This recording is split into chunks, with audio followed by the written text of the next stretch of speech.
जय श्री कृष्ण।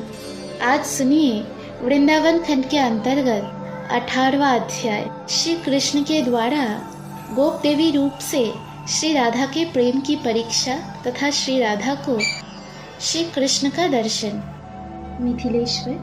तदंतर रात व्यतीत होने पर माया से नारी का रूप धारण करने वाले श्री हरि श्री राधा का दुख शांत करने के लिए वृषभानु भवन में गए। उन्हें आया देखकर श्री राधा उठकर बड़े हर्ष के साथ भीतर लिबा ले गई और आसन देकर विधि विधान के साथ उनका पूजन किया। श्री राधा बोली, सखी, तुम्हारे बिना रात भर मैं बहुत दुखी रही और तुम्हारे आ जाने से मुझे इतनी प्रसन्नता हुई है मानो खोई हुई वस्तु मिल गई हो। जैसे कुपथ्य सेवन से पहले सुख तो मालूम होता है किंतु पीछे दुख भोगना पड़ता है, इसी तरह सत्संग से भी पहले सुख होता है और पीछे वियोग का दुख उठाना पड़ता है। श्री राधा की ये बात सुनकर गोप देवी आनमनी हो गई।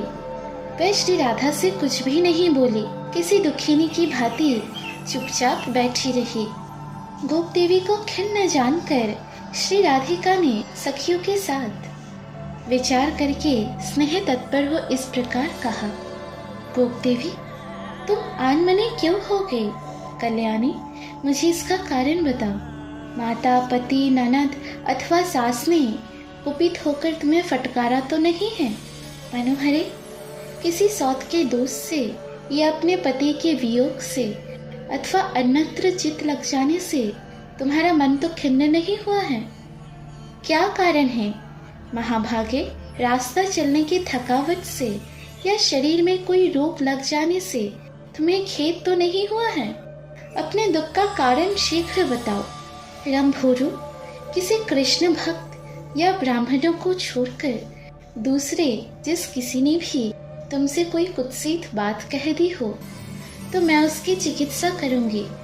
यदि तुम्हारी इच्छा हो तो हाथी, घोड़े आदि वाहन, नाना प्रकार के रत्न, वस्त्र, धन और विचित्र भवन मुझसे ग्रहण करो।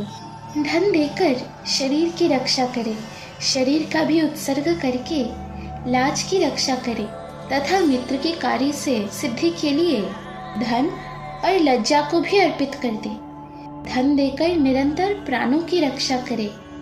जो बिना किसी कारण या कामना के निश्चल भाव से मित्रता का निर्वाह करता है वही मनुष्य परम धन्य है। जो मैत्री स्थापित करके कपट करता है उस स्वार्थ साधन में पटु लंपट नट को धिक्कार है। राजेंद्र, उनका ये प्रेम पूर्ण वचन सुनकर गोप देवी के रूप में आए हुए भगवान उन कीर्ति नंदिनी श्री राधा से हंसते हुए बोली, राधे, बरसानु गिरी के घंटियों में जो मनोहर सैकड़ी गली है उसी से होकर मैं स्वयं दही बेचने के लिए जा रही थी। इतने में ही नंद जी के नवतरुण कुमार श्याम सुंदर मुझे मार्ग में रोक लिया। उनके हाथ में वंशी और बेत की छड़ी थी। उन रसिक शेखर ने लाज को तिलांजलि दी, तुरंत मेरा हाथ पकड़ लिया और जोर जोर से हंसते हुए उस एकांत वन में वह इस प्रकार कहने लगे, सुंदरी, मैं कर लेने वाला हूँ, अतः मुझे कर के रूप में दही का दान दे। मैंने कहा, चलो हटो, अपने आप कर लेने वाले बने हुए तुम जैसे गोरस लंपट को मैं कदापि दान नहीं दूंगी। मेरे इतना कहते ही उन्होंने मेरे सिर पर से दही का मटका उतार लिया और उसे फोड़ डाला। मटका फोड़कर थोड़ा सा दही पीकर मेरी चादर उतार ली और नंदीश्वर गिरी की ईशान कोण वाली दिशा की ओर वह चल दिए। इससे मैं बहुत आनमनी हो रही हूँ।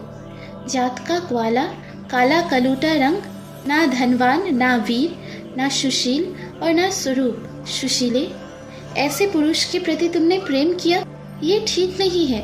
मैं कहती हूँ तुम आज से शीघ्र ही उस निर्मोही कृष्ण को मन से निकाल दो, उसे सर्वथा त्याग दो। इस प्रकार बैर भाव से युक्त कठोर वचन सुनकर वृषभानु नंदिनी श्री राधा को बड़ा विस्मय हुआ। वह वाक्य और पदों के प्रयोग के संबंध में सरस्वती के चरणों का स्मरण करती हुई उनसे बोली, सखी, जिनकी प्राप्ति के लिए ब्रह्मा और शिव आदि प्रमुख देवता अपने उत्कृष्ट योग रीति से पंचाग्नि सेवन पूर्वक तप करते हैं। दत्तोत्रय, सुक, कपिल, असुरी और अंगिरा आदि भी जिनके चरण बिंदु के मकरंद और पराग का सादर स्पर्श करते हैं, उन्हें आजन्मा परिपूर्ण देवता, लीलावतारधारी, सर्वजन दुखहारी, भूतल भूरिभार हरणकारी तथा सत्पुरुषों के कल्याण के लिए यह प्रकट हुए आदि पुरुष श्री कृष्ण की निंदा कैसे करती हो? तुम तो बड़ी ढीठ जान पड़ती हो। ग्वाले सदा गायों के पालन करते हैं, गोरज की गंगा में नहाते हैं, उसका स्पर्श करते हैं तथा गायों के उत्तम नामों का जाप करते हैं। इतना ही नहीं, उन्हें दिन रात गायों के सुंदर मुख का दर्शन होते हैं। मेरी समझ में तो इस भूतल पर गोप जाति से बढ़कर दूसरा कोई जाति है ही नहीं। तुम उसे काला कलूटा बताती हो, किंतु उन श्याम सुंदर श्री कृष्ण की श्याम विभा से विलासित सुंदर कला का दर्शन करके उन्हीं में मन लग जाने के कारण भगवान नीलकंठ औरों के सुंदर मुख को छोड़कर जटाजुट, हलाहल, विष, भस्म, कपाल और सर्प धारण की उस काले कलूटे के लिए ही पागलों की भांति ब्रज में दौड़ते फिरते हैं।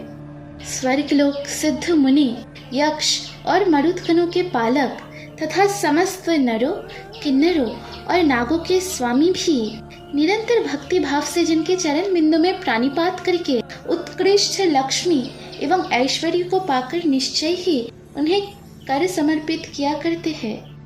तुम उनको निर्धन कहती हो। वत्सासुर, अघासुर, कालियानाग, बकासुर, यमलार्जुन वृक्ष, धेनुकासुर, त्रिनावर्त, सकाटासुर और पूतना आदि का वध संभवतः तुम्हारी दृष्टि में उनकी वीरता का परिचयक नहीं है। मेरा भी ऐसा ही मत है। उन मुरारी के लिए क्या यश देने वाला हो सकता है जो कोटि कोटि ब्रह्मांड समूहों के एकमात्र सृष्टा और संहारक है। उन पुरुषोत्तम के लिए भक्त से बढ़कर कोई प्रिय हो ऐसा ज्ञात नहीं होता। शंकर, ब्रह्मा, लक्ष्मी तथा रोहिणी नंदन बलराम जी भी उनके लिए भक्तों से अधिक प्रिय नहीं है। वे भक्ति से बद्धचित्त होकर भक्तों के पीछे पीछे चलते हैं। अतः श्री कृष्ण केवल सुशील ही नहीं, समस्त लोकों के सुजन समुदाय के चूड़ामणि हैं। वे भक्तों के पीछे चलते हुए अपने रोम रोम में स्थित लोकों को पवित्र करते रहते हैं। वे परमात्मा अपने भक्त जनों के प्रति सदा ही अभिरुचि सूचित करते रहते हैं। अतः अत्यंत भजन करने वालों को भगवान मुकुंद मुक्ति तो अनायास दे देते हैं, किंतु उत्तम भक्ति योग कदापि नहीं देते, क्योंकि उन्हें भक्ति के बंधन में बंधे रहना पड़ता है। गोप देवी बोली, श्री राधे, तुम्हारी बुद्धि बृहस्पति का भी उपहास करती है और वाणी अपने प्रवचन कौशल से वेद वाणी का अनुकरण करती है। किंतु देवी, तुम्हारे बुलाने से यदि परमेश्वर श्री कृष्ण सचमुच यहाँ आ जाए और तुम्हारी बातों का उत्तर दे, तब मैं मान लूंगा कि तुम्हारा कथन सच है। शुभ्रू, यदि परमेश्वर श्री कृष्ण मेरे बुलाने से आज यहाँ आ जाए, तब मैं तुम्हारे प्रति क्या करूं, ये तुम ही बताओ। परंतु अपनी ओर से इतना ही कह सकती हूँ कि यदि मेरे स्मरण करने से वनमाली का शुभागमन नहीं हुआ, तो मैं अपना सारा धन और ये भवन तुम्हें दे दूंगी। राजन, तदंतर श्री राधा उठकर श्री नंद नंदन को नमस्कार करके आसन पर बैठ गई और उनका ध्यान करने लगी। उस समय उनके नेत्र ध्यान रत होने के कारण निश्चल हो गए थे। श्री हरि ने देखा, प्रियतमा श्री राधा मेरे दर्शन के लिए उत्कंठित है। उनके अंग अंग में स्वेद अर्थात पसीना हो आया है, गला रूधा है और मुख पर आंसुओं की धारा बह चली है। ये देख अपना पुरुष रूप धारण करके भक्त वत्सल श्री कृष्ण सखियों के देखते देखते सहसा वह प्रकट हो गए और प्रसन्नचित हो घन गर्जन के समान गंभीर वाणी में श्री राधा से बोले, रंभोरु चंद्रवादिनी ब्रज सुंदरी शिरोमणि नूतन यौवन शालिनी मानशीली, प्रिय राधे, तुमने अपनी मधुर वाणी से मुझे बुलाया है, इसीलिए मैं तुरंत यहाँ आ गया हूँ। अब आँख खोलकर मुझे देखो। लालनी, प्रियतम कृष्ण, आओ, ये वाक्य यहाँ से प्रकट हुआ और मैंने सुना। फिर उसी क्षण अपने गोकुल और गोप वृंद को छोड़कर वंशीवट और यमुना के तट से वेग पूर्वक दौड़ता हुआ तुम्हारी प्रसन्नता के लिए यहाँ आ पहुँचा हूँ। मेरे आते ही कोई सखी रूप धारिणी यक्षी, असुरी, देवांगना अथवा किन्नरी, जो कोई भी मायाविनी तुम्हें छलने के लिए आई थी, यहाँ से चल दे। अतः तुम्हें ऐसी नागिन पर विश्वास ही नहीं करना चाहिए। राजन, तदंतर श्री राधा श्री हरि को देखकर उनके चरण कमलों में प्रणत हो परम आनंद में निमग्न हो गई। उनका मनोरथ त्वकाल पूर्ण हो गया। श्री कृष्णचंद्र के ऐसे अद्भुत चरित्र को जो भक्ति भाव से श्रवण करता है, वह मनुष्य कृतार्थ हो जाता है। इस प्रकार श्री गर्ग संहिता में वृंदावन खंड के अंतर्गत श्री राधा को श्री कृष्णचंद्र का दर्शन नामक 18वां अध्याय पूरा हुआ। अगले अध्याय में आप लोग सुनेंगे रास क्रीड़ा का वर्णन। सुनते रहिए गर्ग संहिता। राधे राधे।